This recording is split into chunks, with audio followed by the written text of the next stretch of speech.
Hello hello! Bienvenue dans la saison 6 de Famille et Voyage, le podcast. Je suis Stéphanie, maman de 2 grands ados et complètement accro au voyage. Cette saison, les top 5 changent de cap. Une fois par mois, on met les voyages entre parenthèses et on va parler parentalité et éducation avec des invités au top. Aujourd'hui, c'est la journée nationale de lutte contre le harcèlement scolaire. Une journée essentielle pour sensibiliser chacun d'entre nous à cette réalité qui touche de trop nombreux enfants.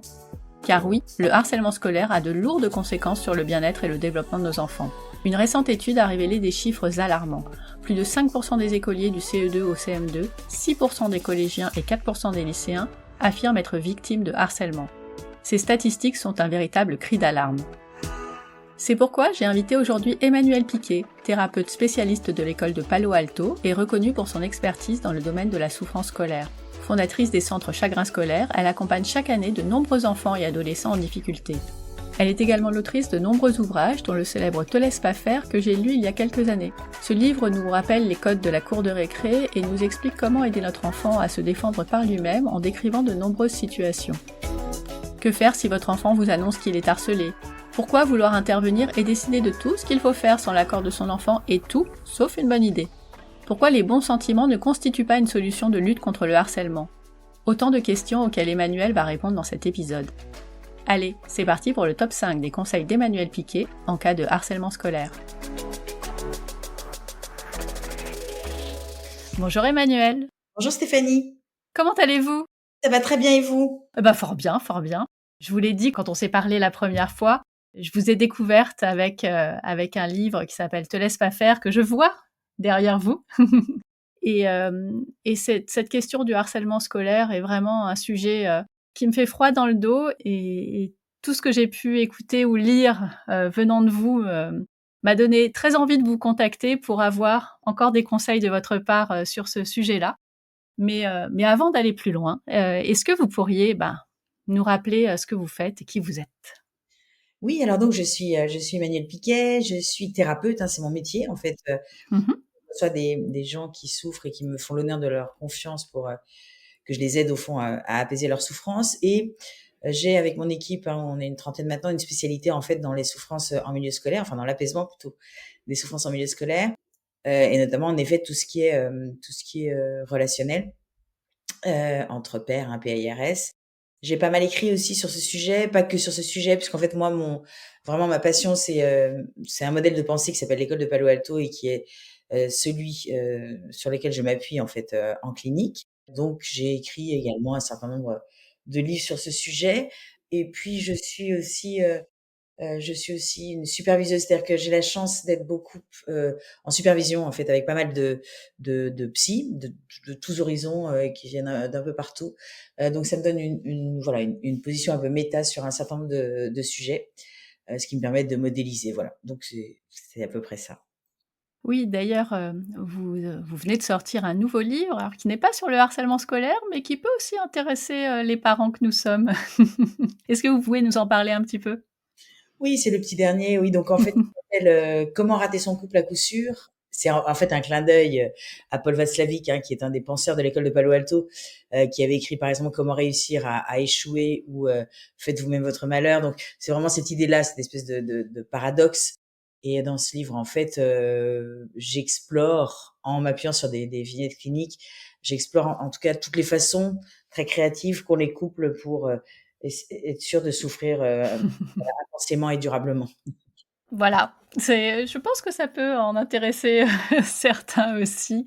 Et pour reboucler avec le voyage, puisqu'on est quand même sur un podcast de voyage, est-ce que vous pouvez nous expliquer la voyageuse que vous êtes, en famille? Alors moi, je suis une voyageuse gastronome, vraiment sans aucune Ah! espèce de doute. Moi, ce qui m'intéresse vraiment, c'est d'aller découvrir la façon dont les gens se nourrissent, la façon dont ils boivent, la façon dont ils créent leurs recettes, quelles sont les épices, quels sont oui, les produits tout simplement et la façon dont on les cuisine. Et vraiment, moi, mon regard va énormément sur tout ce qui est restauration en fait, chaque fois que je me déplace. Donc, je suis pas sûre que ce soit très noble par rapport à d'autres voyageurs beaucoup plus spirituels, mais moi, je suis comme ça. Je suis une voyageuse gastronome. Ah mais moi j'adore, c'est toutes mes conversations à un moment donné tournent autour de la gastronomie du pays ou de l'endroit où on est. C'est hyper important. Bon, eh bien passons, à vos conseils, à vos 5 conseils, en cas de harcèlement, d'un de nos enfants. Qu'est-ce qu'on fait? Comment on réagit? Comment on peut, accompagner, notre enfant dans ce moment pas très rigolo? Alors déjà, un premier point, je trouve qui est important, c'est, lorsque on a dans son cœur de maman ou dans son cœur de papa la certitude quasi, en tout cas une sensation très forte, que c'est difficile pour notre enfant, au niveau, interactionnel avec les gens de son âge quoi, et de l'établissement dans lequel il est par exemple, mais qu'il, nous répond, assez invariablement, «T'inquiète, je gère».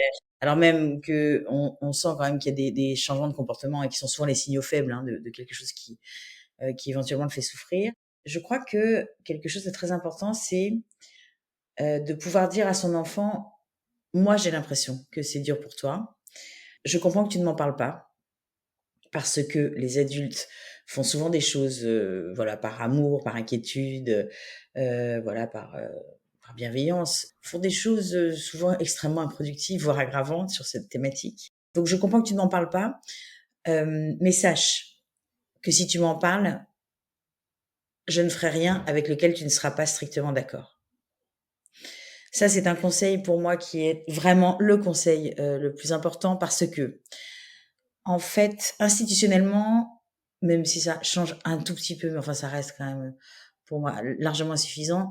Institutionnellement, on est vraiment dans le mépris de l'enfant harcelé et de ses compétences. C'est-à-dire que, en gros, le message qui est envoyé par l'institution depuis, longtemps maintenant, hein, c'est en substance: «Parle à un adulte qui fera les choses à ta place parce que toi, tu es absolument incompétent en la matière, tu aucune compétence». Et moi, je pense qu'il faut vraiment qu'on se dise quelque chose, nous, la communauté adulte, c'est que les enfants sont à peu près 1000 fois plus compétents que nous, les enfants harcelés notamment, en matière de harcèlement, parce qu'ils sont très observateurs, par définition, hein, ne serait-ce que pour se protéger, ils sont hyper aux aguets, parce que ils connaissent les enjeux, bien entendu, ils connaissent les codes, ils connaissent les objectifs de chacun, et donc ne pas les écouter est de mon point de vue non seulement très méprisant, donc ça aggrave le mal-être de l'enfant harcelé, mais en plus très peu opérationnel parce que le problème qu'on a nous adultes, c'est qu'on regarde cette matière, la matière du harcèlement en milieu scolaire, avec nos lunettes de myope, enfin ou sans lunettes même, enfin bref, on voit rien, quoi. On voit pas les choses, on voit pas les choses. Et en fait, moi, quand je forme des étudiants à la lutte contre le harcèlement, je leur dis, la première chose, c'est de se mettre à côté de l'enfant, accroupi à côté de l'enfant. Il faut être en plongée sous-marine avec lui pour comprendre exactement ce qui se passe de son point de vue à lui. Donc, premier conseil déjà, ne rien faire avec lequel l'enfant n'est pas d'accord. Et c'est très rare, hein, parce que la plupart du temps, les adultes disent non, non, mais je vais faire ce que je pense moi, parce que moi, ta mère, je sais mieux que toi ce qu'il faut faire, ce qui est faux en réalité. Et sans doute avec, tout l'amour, qu'une mère, a pour son enfant, donc elle ne pense pas mal faire. Elle dit juste: «Je vais prendre le sujet», elle se dit juste: «Je vais prendre le sujet et je vais gérer à ta place». Exactement. Mmh. Et parfois en faisant des choses tout à fait logiques en plus, hein, de son point de vue, comme, aller parler aux harceleurs, aller parler aux parents des harceleurs, aller alerter, évidemment les gens de l'établissement, enfin faire toutes sortes de choses comme ça. Et puis parfois ça marche, bien entendu. Mmh. Mais il y a un grand nombre de cas où au fond, et notamment si l'enfant n'est pas d'accord avec ça, où ça aggrave en fait d'une certaine manière puisque heu, ç ça ne prend pas en considération le fait que, il a à la fois une volonté et à la fois, des compétences, et donc on le nie un peu plus, alors que le harcèlement, c'est déjà en soi, une négation de son être. Bon, allez, deuxième conseil. Alors, le deuxième conseil qui est un peu lié, mais je trouve que c'est vraiment hyper important de le redire, c'est, vraiment que ce qui est difficile en tant que parent, dans cette situation, c'est à la fois de considérer son enfant comme en effet une victime, parce que c'est vrai. Ce sont des enfants victimes, de choses tout à fait, abominables vraiment, dans un certain nombre de cas, et à la fois de le considérer comme étant porteur de compétences. Et je pense qu'il faut avoir cette double capacité, et c'est très dur quand on est soi-même très saisi émotionnellement, hein, comme vous le disiez, mais je crois vraiment qu'il faut à la fois accueillir de façon, extrêmement, affectueuse son émotion, sa tristesse, sa peur, soi-même aussi ne pas nier la propre émotion qui est la nôtre, hein, parce que parfois il y a des mamans qui se disent il faut pas que je pleure parce que je vais encore plus le rendre triste. Pas du tout. Il faut dire ça me rend ultra triste. Je trouve ça ignoble. Je ne comprends pas comment ils ne peuvent pas voir, enfin ils peuvent ne pas voir l'être magnifique que tu es, les qualités incroyables qui sont les tiennes. Je ne comprends pas ça. Voilà. Et donc je peux te faire un câlin, mon ange, parce que vraiment c'est hyper dur.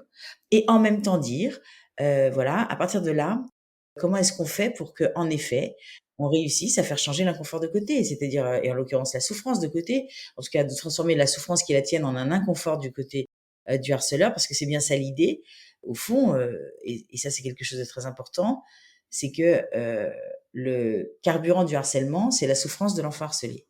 C'est parce que l'enfant harceleur perçoit une souffrance intense, en tout cas au fur et à mesure du continuum, chez l'enfant harcelé, que ça lui donne le signal qu'il a tout gagné en fait. Et c'est paradoxal et c'est un impensé institutionnel parce qu'on aime bien penser que les enfants sont tous gentils, mais en fait absolument pas. Et puis le deuxième problème, c'est qu'en effet, les enfants harceleurs, ils harcèlent non pas parce que ce sont des psychopathes ou des enfants de psychopathes, mais ils harcèlent parce que ça les sécurise en fait. Ouais. C'est une génération extrêmement inquiète, quoi. Donc, du coup, l'idée, c'est vraiment ce double mouvement. C'est à la fois j'accueille et à la fois je me mets à côté de toi pour voir comment est-ce qu'on peut faire changer l'inconfort de côté.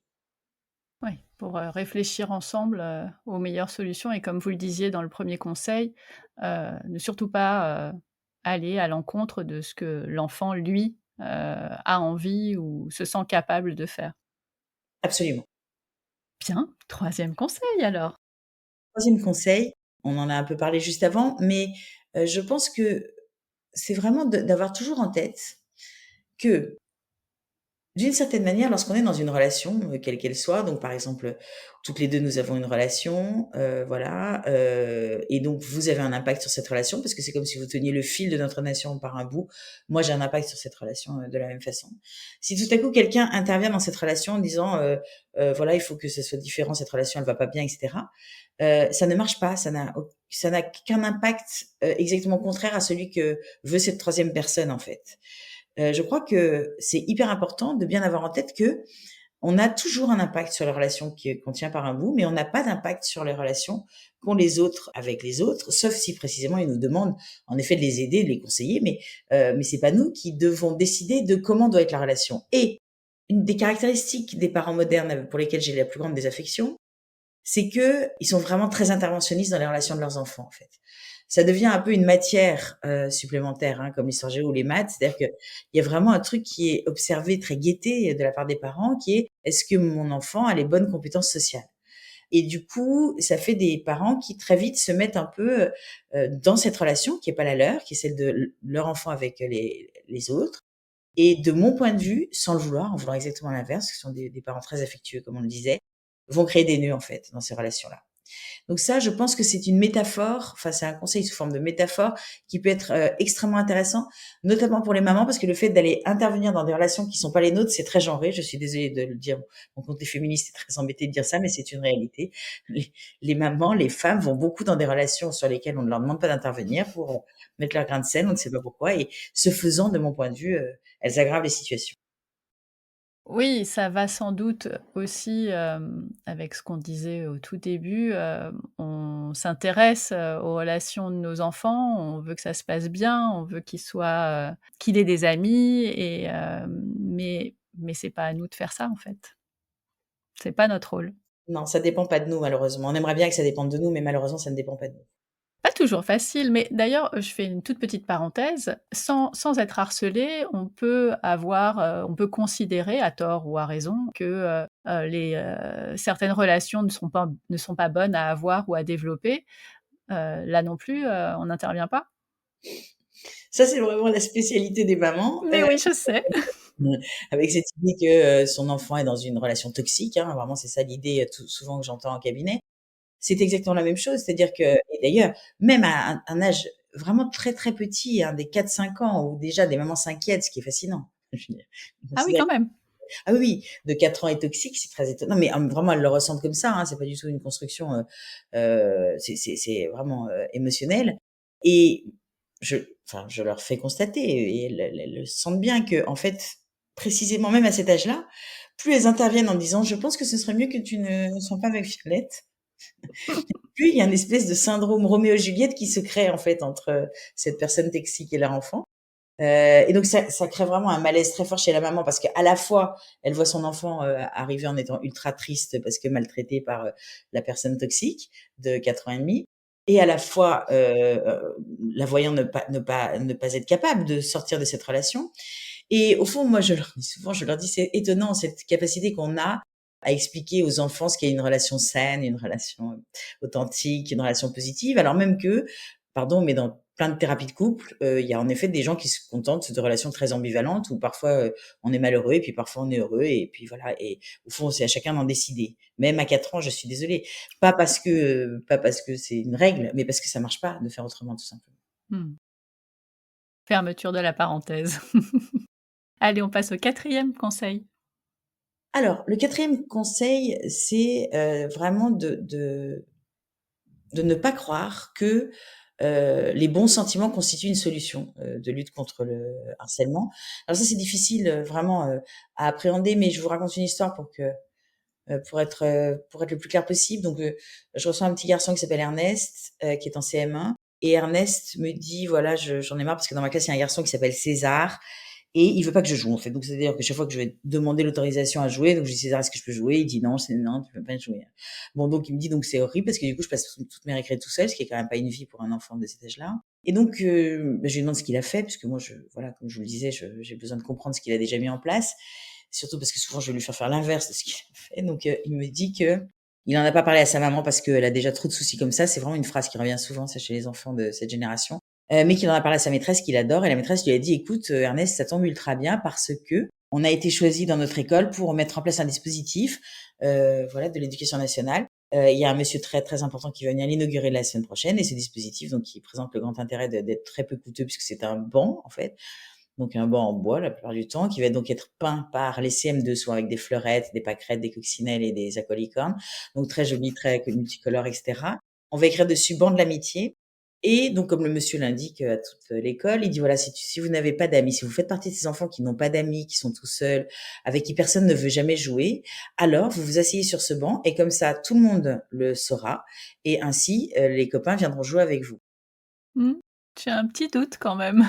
Oui, bah, c'est-à-dire que la question, c'est quand même dans quel cerveau est née cette idée, étrange, hein, mais donc C'est ça.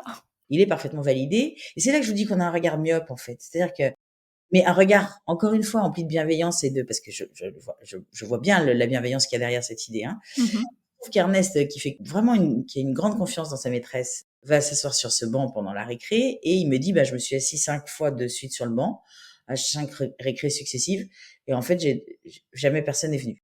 Alors, et il a cette formule délicieuse, il me dit: «Je pense que c'est pas le banc de l'amitié, en fait, je pense que c'est le banc d'Ernest» et je dis: «Oui, mon amour, c'est exactement ça, c'est le banc d'Ernest, donc on va dégager de ce banc parce que ça va pas du tout».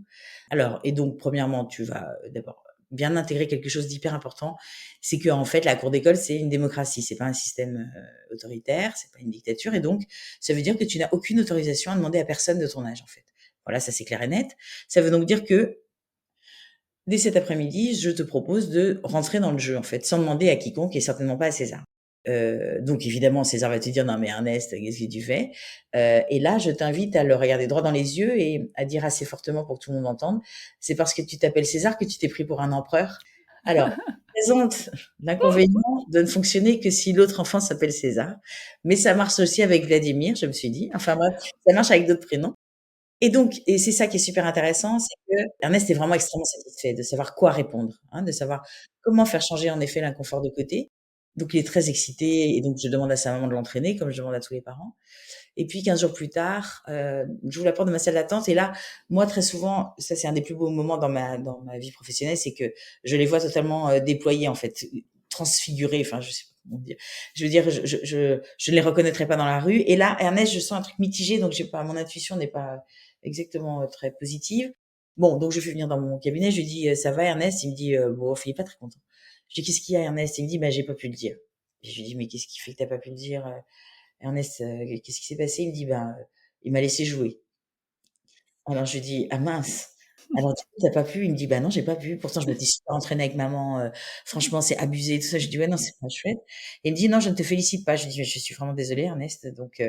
Et donc ça, c'est la deuxième, je trouve la deuxième chose très intéressante et qui peut aussi prendre une forme de conseil, c'est que je crois que nous, quand on les outille, quand on leur donne des façons de résister en fait, hein, puisque notre proposition c'est de résister en fait, hein, au harcèlement, plutôt que de le subir, qui la plupart du temps, quand on le subit, aggrave en fait, hein, l'effet de harcèlement.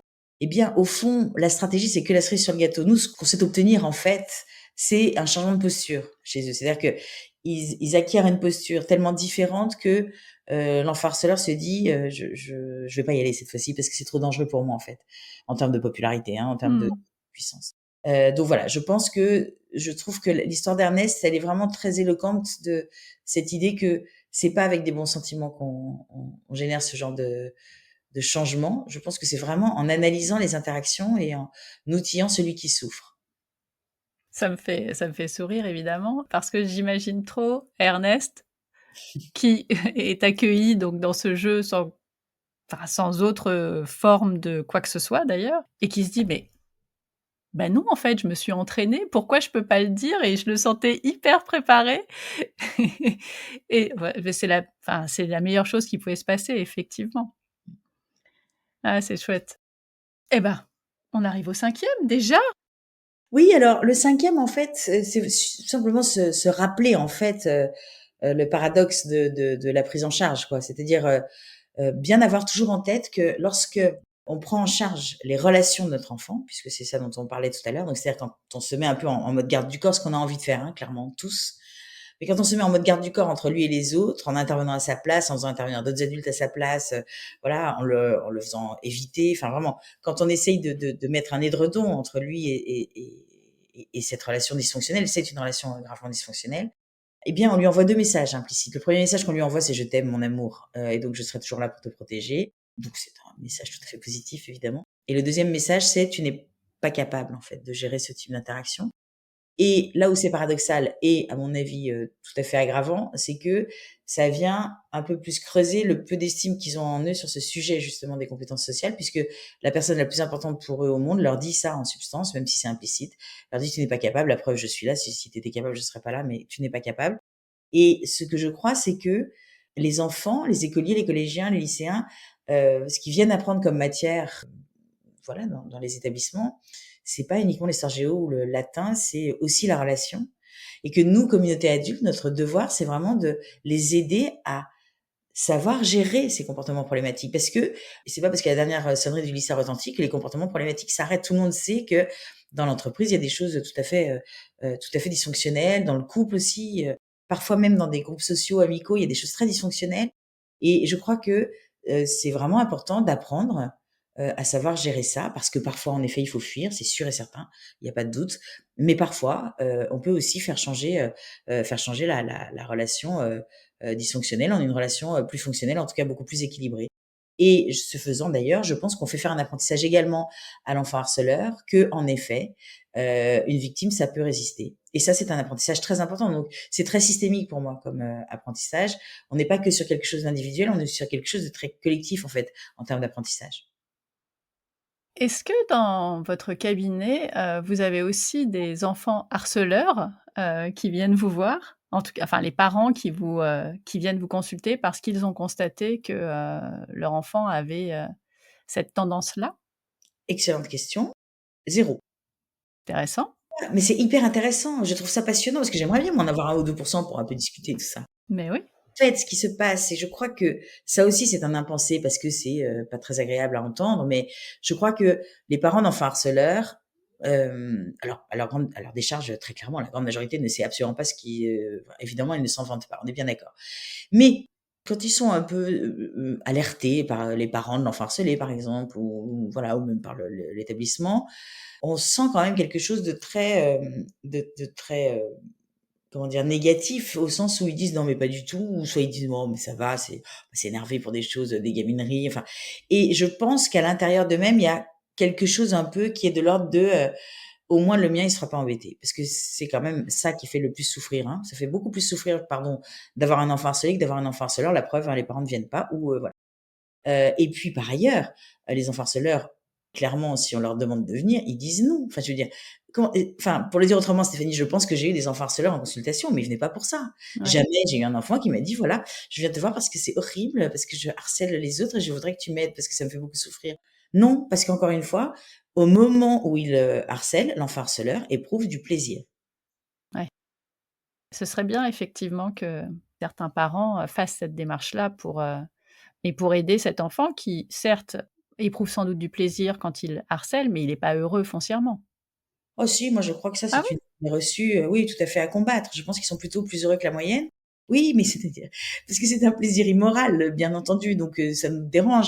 Mais c'est un plaisir, qui a assez peu d'équivalent, hein. C'est celui de l'emprise, en fait, celui de la perception qu'ils ont de l'impact considérable qu'ils opèrent, sur la destinée de quelqu'un d'autre. Donc c'est un vrai plaisir, au sens intense du terme, et c'est plutôt des gamins qui sont assez bien dans leur peau, de ce que m'en disent, les enfants harcelés. C'est plutôt des gamins qui gèrent assez bien, leur environnement à 360. Alors on aimerait bien qu'ils souffrent en disant s'ils souffrent moins, ils feront moins ça. Mais en fait, je crois pas du tout que c'est à cette aune-là qu'il faut le prendre. Je pense que plutôt il faut se dire comment on fait en sorte, en aidant l'enfant harcelé à jeter des graviers dans le cercle vicieux du harcèlement, comment on fait en sorte que le harcèlement lui devienne désagréable et non plus un plaisir en fait. Nous, c'est toute notre approche en fait. OK. Vous en voyez, de plus en plus, dans votre cabinet des enfants qui sont harcelés? Mais c'est-à-dire que nous, oui, bien sûr, mais je ne suis pas sûre qu'il faille en faire une loi. C'est-à-dire que c'est lié aussi au fait qu'on est de plus en plus identifié, qu'on a de Bien plus en sûr. plus de thérapeutes, etc. Donc, c'est pas simplement parce que le phénomène s'amplifie. Je crois que le phénomène, il n'est pas absolument pas régulé, parce que je pense que l'éducation nationale a pris les choses d'une façon, à mon avis, très peu opérationnelle. Mais je crois pas que ça soit tout à coup un espèce de voilà de quelque chose d'horrible. Et en plus, enfin, on est très amnésique, mais je veux dire, quand on se remémore de façon un peu précise, nos jeunes années, on a tous en tête, soit quelqu'un qui était totalement isolé, soit quelqu'un qui était très harcelé et cetera. C'est pas non plus un phénomène nouveau. Ce qui est nouveau, c'est que ça indigne beaucoup, à juste titre, évidemment, la population adulte et que du coup, en conséquence, je trouve, et c'est ça qui, moi, m'inquiète, les enfants, eux, n'en parlent plus. Ils sont quand même, 60 à ne pas en parler à leurs parents au moment des faits. Alors même que le message de l'éducation nationale en permanence et depuis 10 ans, c'est parle à un adulte, parle-en, il faut que tu en parles, il faut libérer la parole, il faut que tu en parles, et comme ça, l'adulte s'en occupera à ta place. Et bizarrement, ça n'a aucun impact. Enfin, en tout cas, très peu. Parce que 60% quand même qui n'en parlent pas à leurs parents au moment des faits, ça veut dire qu'ils n'en parlent pas plus tard, 2, 3 années plus tard. Mais au moment des faits, ça veut bien dire quelque chose qui d'ailleurs est étayé par un autre chiffre que je trouve moi personnellement glaçant, c'est que plus de 60% des collégiens considèrent que les adultes ne savent pas gérer les situations de harcèlement. On est à 64%, donc c'est énorme. Enfin, je veux dire, ça veut dire qu'on a vraiment échoué, quoi. On a échoué collectivement, mais on continue à faire un peu plus de la même chose, et ça, c'est toujours ça qui me fascine quand même. Trop bizarre. Bah non, on fait des bancs de l'amitié, c'est un premier pas, non? C'est vrai, c'est bien. Sérieusement, mais ils ont passé du temps à créer ça et à faire ça, ils auraient pas pu réfléchir intelligemment à la place? Je sais pas, j'ai pas compris, moi je comprends pas. Bon, ça fait froid dans le dos quand même ces chiffres. Mmh. Si des parents ont besoin de plus d'aide, surtout des enfants, qui ont besoin de vraiment, expliquer leur situation et avoir vos conseils ou ceux de votre équipe, bah, comment on fait pour vous trouver? Alors déjà, ce qui est hyper intéressant, je trouve, c'est que donc, sur notre site à 180°.com, on a un blog et un onglet qui s'appelle le Lab aussi, où on a mis plein de données en open source pour que justement les parents, les professionnels et même les enfants puissent s'en emparer. Donc déjà, ça c'est une première vraiment, c'est une première banque de données qui est hyper intéressante. Et puis ensuite sur ce site, si en effet on a besoin d'un rendez-vous, alors là il y a toute une équipe, auprès de laquelle on peut prendre rendez-vous, en ligne, et on est dans pas mal de villes et puis tout le monde consulte via Zoom, donc voilà, donc c'est assez facile pour prendre un rendez-vous. Ouais, ça, j'avoue que Zoom, ça doit être, bien pratique Mmh. aussi. Vous pouvez pas être partout. Non. Pour finir avec une note de destination, et c'est la question que je pose à tous mes invités, est-ce qu'il y aurait une destination que vous aimeriez découvrir, alors peut-être sur le plan gastronomique, et qu'on pourrait développer sur le podcast? Alors, je vous le dis tout de suite, mais je suis en plein fantasme, hein, je n'ai aucune culture sur ce lieu, mais c'est Séville. Ah, très joli Séville. Eh ben, écoutez, je vais partir en quête avec un angle très orienté gastronomie dans ce cas-là. Merci beaucoup Emmanuel pour ce moment d'échange que nous avons partagé. Vraiment, je pense que ça servira à beaucoup de parents. Merci à vous, merci beaucoup pour l'invitation. À bientôt. À bientôt.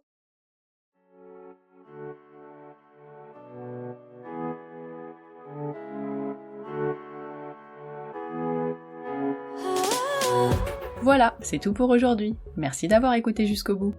Si vous souhaitez écouter d'autres voyages, plus de 100 épisodes entre conversations, top 5, galère ton voyage et mes reportages sont disponibles sur le blog ou en vous abonnant sur la plateforme d'écoute que vous utilisez en ce moment. Et tout ça, gratuitement.